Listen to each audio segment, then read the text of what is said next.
comparing myself to other people, especially when I was 16, like I was going through a bit of depression. Like I was trying to, like both my horses died. I sold off, we moved off acreage. So my whole life changed, right? So I became like, my purpose was in my horses. So I became like, and we moved off acreage. So literally I was like, what's my life now, you know? So I always had a passion for fitness, but I kind of just, when you're in depression, it's just the last thing you think about. So yeah, I went through a bit of a spiral, and that's a whole nother story. But in school, that was a really difficult time because I'd compare myself to like my best friend who's getting A's all the time, and you know, all these people were happy and had really, you know, healthy family relationships and all that kind of stuff, right? And all these people, like, they were doing, it was called the OP system back then. They don't have it anymore, but you know, people always going to OP, and it got to a point where I was just trying so hard that I was like, I don't even want to go to uni. And it's funny because I have my mum, one side, who's like, you know, my parents were never together. So that's one thing. You know, I never knew what it was like to have parents together. So it was good and bad in a way. But my mum was always like, you know, do what you love, do what you want to do. It doesn't matter, blah, blah, blah. And then my dad's always like, you have to go to uni. You have to get good grades. You have to do this, blah, blah, blah. So I've got two people like pulling either side of my ear. So I didn't know what I wanted to do. So I thought, what do I want to do? Anyway, so I was like, oh, I've always had a love for fitness, and I was like, either personal training or real estate. So I went into the real estate industry for a good solid year. And I guess this is moving on to a different question, but I guess going back to the actual question is like, I think the number one thing that helped me was always going back to my passion, which was, I didn't find out until like, it's always been fitness, but I forgot that it was fitness, right? And then it became to helping people and helping people become the best version of themselves. And then that led into talking to people and networking. And then that led to being a productivity accountability coach. So everything stems from something, but know that grades aren't anything unless you want to go to uni. And your passion is to go to uni or college or wherever you are in the world. But that's my biggest tip is just going back to it and staying grounded with what you love to do. Thank you so much for sharing about, what you went through. And what I see right now is that you had a very wonderful start. As you mentioned, you loved your childhood, and that's for a reason, because you found your passion and you were a life of living a life that you wanted to, and you were just growing in that life. And once that part of your life was taken away, it had become difficult for you. But still, from there, you had your challenges, you were dealing with your depression, which I think is very, very common nowadays. All of us do go through certain stages. It kind of makes me understand there are two takeaways, from what you just mentioned. The first thing is that even if we have, a very good time in our life, maybe today, if I'm doing very well and everything is good, things can go down or can go south after some point in time. So we should not take anything for granted, and we should learn how to live in both the situations, which I think you figured it out eventually.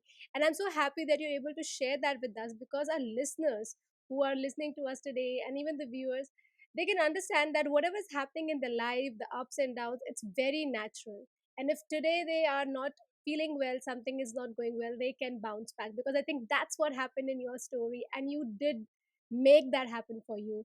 You entered the fitness industry. So why don't you take us through your first step of entering into the fitness industry, which is actually a story of bouncing back. How did you bounce back? When I left school, I started in the real estate industry. I did it for about 15 months, and I was getting paid like 11.50 an hour. So that was really under the wage for an 17 or 18. I can't remember how old I was.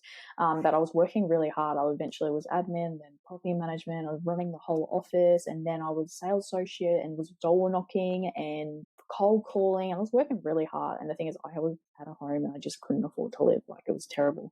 And that gave me so much anxiety. So basically I got a PT job at 4:30 to 7:30 in the morning, and then I went to my 9 to 5, and then I'd train for an hour myself, and then I'd sometimes do more work and like wouldn't get to bed till like quite late and eat dinner, go to bed. And that was my life for a few months. Got to a point where I was like, I am so like burnt out and tired that I couldn't take it anymore. So I left that other job, and then I was like, no, I want to start my own PT business. So I basically took the first steps to, while I was still working there, I did my Cert 4 in fitness because I was already a group qualified instructor, and basically built my whole website, did everything while still working there so I could leave and have an awesome business there and already jobs waiting for me. So that was my biggest thing. And then, you know what, I loved it for ages, but mobile PT. That's what I did. I drove to people's houses, trained them, and then drove to the next house. It was awesome. I loved it, but you still get burnt out. There's only so many people you can train in a day. So that's when I went to the online space, and thank goodness it happened at the same time Corona hit. And yeah, worked out really well. Lovely. And I would like to emphasize over here to everyone who's listening, I have personally seen Holly's journey on LinkedIn, through LinkedIn, like how she grew and whatever her messages, posts were there on LinkedIn. I used to follow it, and I used to really feel that she's building a great brand out there. And more than that, she is doing a really good work. So if you want to check out how to build your brand, it is a very, very good platform, and you can watch how Holly builds her brand on LinkedIn for sure. Yes, but before that, other they're talking about how do you bounce back. I think it is definitely your mental uh, courage, and more than that, your experiences that you tell us. You know, you went in a systematic order, but you knew when to get out of things, or maybe you realized, but you always planned your next step and you took the action, as you say. So that is a very, very good experience that you have shared with our listeners and everyone over here. And I also see that you keep challenging yourself, and I got to know that to a point that you invested your time a lot in competitions, and recently you were there in one of the competitions. But there are a lot of things that happens in one's life, so I had thought of asking you a different question, but just with the chat before this episode, I thought that's a great thing if you're open to share that.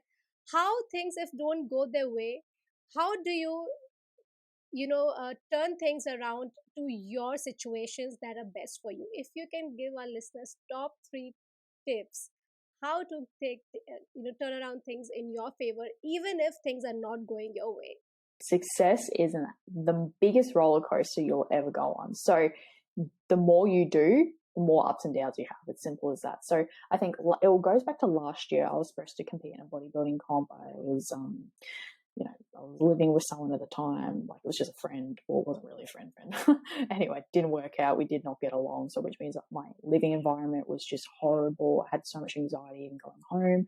My bodybuilding comp, I was in a calorie deficit for long periods of time. I was prepping for 6 months for this. And obviously when you're in calorie deficit, you're in flight or fight mode all the time. So you just sometimes can't control your hormones or emotions. So, you could just be super fine one minute, next minute you're just breaking down crying and you don't know what to do. And it's just weird. It's a weird feeling taking your body to its next level, which is, not normal for it. So uncomfortable. Anyway, so I went through this whole prep and everything whilst trying to run a scaling business with employees. So I found that really hard to juggle everything, right? So and look after my mental health and everything else. Like I was just running on adrenaline all day, every day. And then my comp got cancelled because there was another outbreak here for Corona. And I got pretty crushed, but it was also a relief. So prepping for 6 months and then all of a sudden my comp got cancelled. I was like 6 weeks out, really lean. And I was like, okay. And you know what? It took me quite a few months to get my feet back. Like I literally moved a house. I, started eating good food again, like quality food. My business, my strategies. I got new coaches. Like everything started, coming, together. But basically, I think my 3 biggest tips, and obviously, like this year as well, I was just explaining before we started the podcast that I was supposed to compete again this April, and I've just had a few emotional and personal things happen in my life, and I've really had to take a step back and go, what am I doing? What is important? And why am I doing it? And really the purpose for even doing the competition was for myself, obviously, but it has to actually go deeper than that. Like, what was the actual purpose? And there was no purpose really to doing it at all. For me, for other people it might have been, but for me it was just to prove to myself that I could do it, right? And I know I can do it. That's the thing. So I said, look, I've got to take a step back and I've just got to stick to one thing, right? I can't keep scaling a business, launching a book that's coming out, like doing a bodybuilding comp, trying to buy a house, like all this weird, like heaps of stuff is happening. And I was like, all right, I've got to do one thing at a time. So I said, I'm going to I'm going to no longer do the bodybuilding comp. I've got to go back to my values and my purposes. I guess the 3 steps moving forward when life takes a big hit isn't just go back to your values, what you stand for, and what you believe your purpose is. So your purpose, what do you get out of bed for every single morning? And sometimes you need to speak to somebody about it and get them to remind you, because sometimes you can just be like, I don't even know what I'm doing. You just walk around, you're like, well, I don't even know what I'm doing with my life. And then one day you're like, yes, I love life. And that is life. It's a roller coaster, right? So it's really good to continue to get a mentor, speak to someone who can give you great advice. Don't get bad advice. That's really bad advice. So make sure you're getting advice and listening to the right people. So purpose and values, go back to them, talk to the right people, and then focus on one thing. Grab that one thing, get that action plan, and make it happen. That's probably my biggest things of getting back on track after maybe a fall. But always remember, this is a really big thing as well, and this is like a universal law, I'm pretty sure, is after a fall, there's always going to be a high. And I literally always happens. You just got to trust it when it does happen.